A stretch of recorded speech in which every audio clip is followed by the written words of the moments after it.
Hi, Ukulele Mike here with yet another blues ukulele lesson. We're going to do this lesson as a scale, a blues scale. And first of all, I'm going to show you that we're in the key of D7th on this scale. So we have a D7th chord, bar the 2nd fret, middle finger on the 3rd fret of the 1st string. Or you can play the 2nd fret of the 4th and the 2nd fret of the 2nd as your D7th chord. Then you have a G7th, and you have an A7th.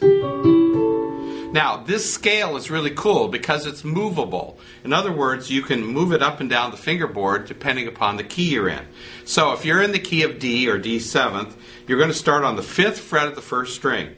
And use these two fingers, the ring finger and the index finger. Never use one finger to slide up and down. That's a lot of energy expended, and you can't get a really smooth phrasing from it if you do that. So, ring finger on the 5th fret, then go to the 3rd fret, that's the 1st string, then go over to the 2nd string, 5th fret, then the 2nd fret, or 3rd fret again, then the 5th fret again, and then the 2nd fret. So it goes 5, 3, 5, 3, 5, 2. Got that? 5, 3, 5, 3, 5, 2. Now, the cool thing about this scale is that if you play those notes that I've just given you, there's 1, 2, 3, 4, 5, 6 notes, 6-note scale.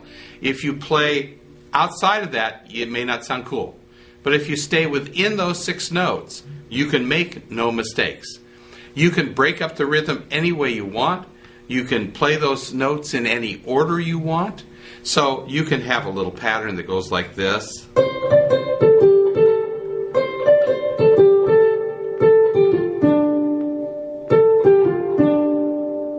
Or you go.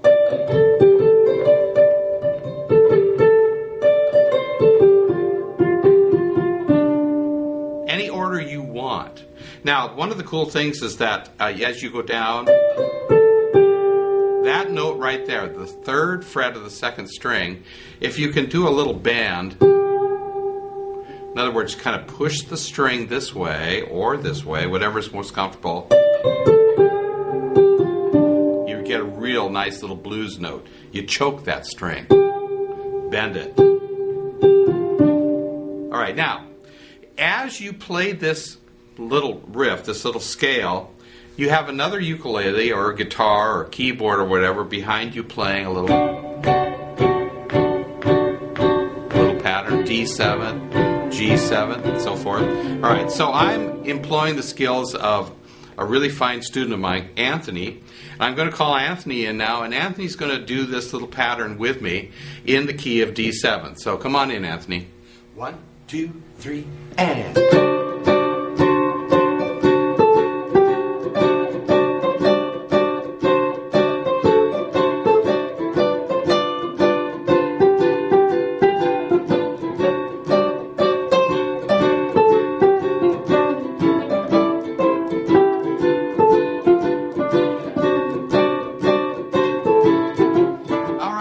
Let's do it in the key of G. So we'll have a G7th chord, we'll have a C7th chord, and we'll have a D7th chord.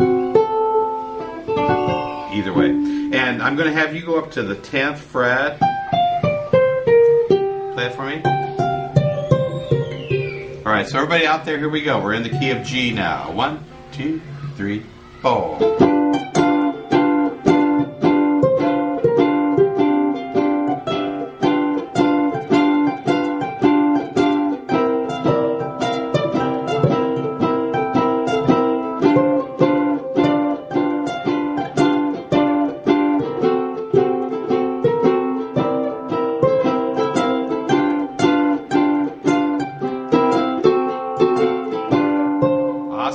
Here it is close up.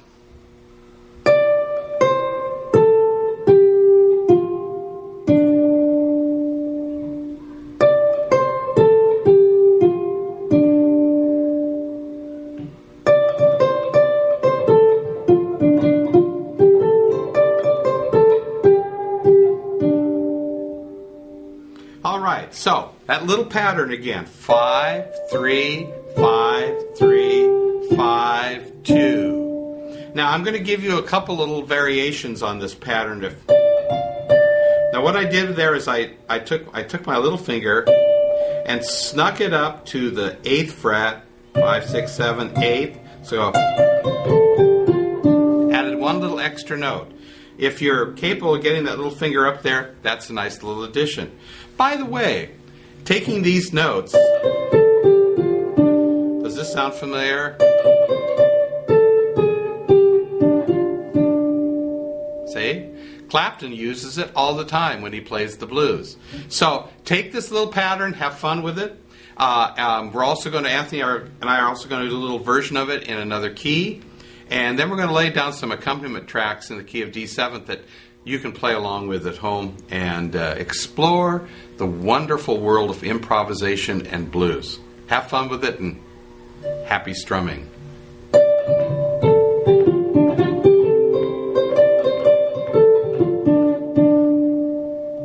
All right, now here's a little backing track for you in the key of D. We'll go D7, G7, and A7th.